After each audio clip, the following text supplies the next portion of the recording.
নমস্কার বন্ধুরা, welcome to Rina's kitchen. আজ আমি তোমাদের সাথে শেয়ার করব যে কোনো রেস্টুরেন্টের সবচেয়ে ডিমান্ডিং একটি রেসিপি, বাটার চিকেন। প্রথমেই আমি একটা বড় পাত্র নিয়ে নিয়েছি। তার মধ্যে নিয়ে নিলাম আমি 4 চামচ টক দই। তারপর এর মধ্যে আমি পরিমাণ মতো হলুদ গুঁড়ো, শুকনো লঙ্কা গুঁড়ো, ধনে গুঁড়ো আর দিয়ে দিচ্ছি জিরে গুঁড়ো। এরপর দিয়ে দিলাম পরিমাণ মতো লবণ। এবার সম্পূর্ণ মশলাগুলোর সাথে দইটাকে ভালো করে আমি ফেটিয়ে নিচ্ছি। দইয়ের সাথে মশলাগুলোকে ভালোভাবে ফেটিয়ে নেওয়ার পর এর মধ্যে আমি অ্যাড করে দিচ্ছি পাতিলেবুর রস।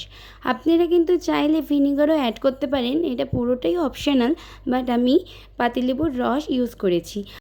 এবার ধুয়ে রাখা চিকেনগুলো দিয়ে মশলাগুলোর সাথে ভালোভাবে ম্যারিনেট করে নিচ্ছি। আমি এই ম্যারিনেট করা চিকেন 2 ঘন্টা ফ্রিজে রেখেছিলাম, আপনারা চাইলে 1 ঘন্টাও রাখতে পারেন। এবার গ্যাসে একটা কড়াই বসিয়ে দিয়েছি মিডিয়াম ফ্লেমে। তার মধ্যে সামান্য পরিমাণে রিফাইন্ড অয়েল দিয়ে 2টো এলাচ, কিছু লবঙ্গ আর দারচিনি দিয়ে ফোড়ন দিয়ে দিয়েছি। এবার এর মধ্যে বড় বড় 3টে সাইজের কেটে রাখা পেঁয়াজ দিয়ে দিচ্ছি। পেঁয়াজগুলো দিয়ে একটু নাড়াচাড়া করে নিয়েই এর মধ্যে আমি কাঁচা লঙ্কা দিয়ে দিচ্ছি। তারপর দিয়ে দিলাম আদা, তারপর দিয়ে দিলাম রসুন আর তারপরে দিয়ে দিচ্ছি আমি টমেটো। এগুলো একটু ভালো করে নাড়াচাড়া করে নিয়ে ভেজে নেব আমি লাল লাল করে। আর এখানে লঙ্কাটা কিন্তু নিজেদের ইচ্ছে অনুযায়ী ঝালটা আপনারা কম কিংবা বেশি করে নেবেন। একটু লাল লাল করে ভাজা হয়ে আসলে এর মধ্যে আমি অ্যাড করে দিচ্ছি কিছু কাজু। এবার কাজুগুলো দিয়ে আবারও 2 মিনিটের মতো আমি ভেজে নেব। 2 মিনিটের মতো ভাজা হয়ে গেলে আমি এটাকে একটি মিক্সারের বোলে নামিয়ে নিচ্ছি। এবার মশলাটাকে নামিয়ে আমি ঠান্ডা হতে রেখে দিয়েছি। আর এই দিকে আমি ম্যারিনেশন করা চিকেন ফ্রিজ থেকে বের করে নিয়েছি। আর সেম কড়াইয়ে 1 চামচ বাটার দিয়ে নিয়েছি। বাটার দিয়ে একটু মেল্ট করে নেওয়ার পরে আমি যে চিকেনটা ছিল সেই চিকেনটা কড়াইয়ে দিয়ে নিয়েছি। এবার এটাকে আমি ভালো করে একটু ফ্রাই করে নেব। চিকেনে কিন্তু কোনো জল দেব না, কোনো কিছু ইউজ করব না, জাস্ট তেল বা বাটার দিয়েই ফ্রাই করতে হবে। তো এখানে আমি বাটারই দিয়েছি, আপনারা চাইলে রিফাইন অয়েল কিংবা সর্ষের তেল ব্যবহার করতে পারেন। একটু নাড়াচাড়া করে নিয়েই আমি আবারও ঢেকে দিলাম। 2 মিনিটের মতো হয়ে গেছে, চিকেন থেকে অনেকটা পরিমাণেই জল ছেড়ে দিয়েছে।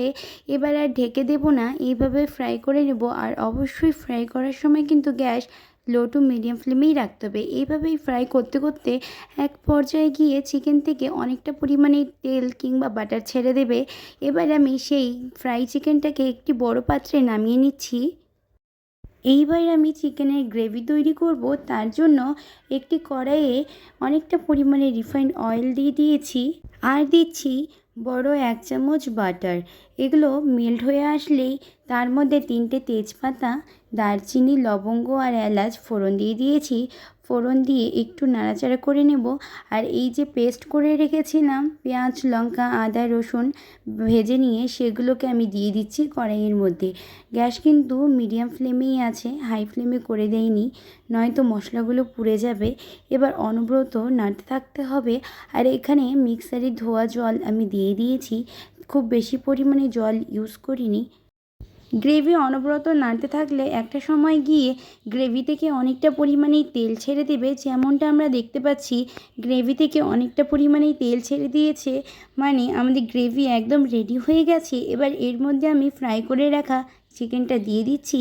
এবার চিকেনের সাথে গ্রেভি ভালো করে মিক্স করে নিচ্ছি।